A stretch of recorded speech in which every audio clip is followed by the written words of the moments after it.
Patayng lawas sa usa ka lalaki ang nakaplagan sa Tibungco, Davao City. Ang biktima nakaangkon og daghang samad dinunggaban. Ani report.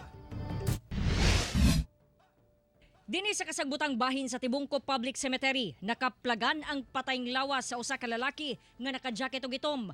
Ang biktima nailhang si Romy Pascua, 22 anyos, nga residente ra pod sa dapit.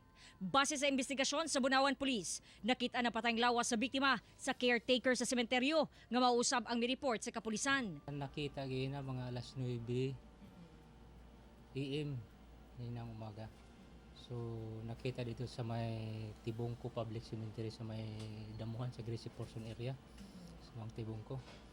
Ug na sustain kini og multiple gunshot, multiple stab wound.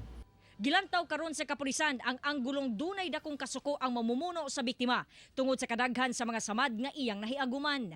Pero wala pa gyud mahibaw kung unsa ang motibo ug kinsa ang suspetsado sa krimen. Not yet pa na determinato ang doing pa itong investigation.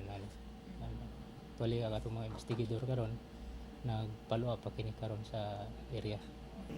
Kauban si Mel Colmenares sa kamera. Ako si John D. Esteban para sa One Mindanao.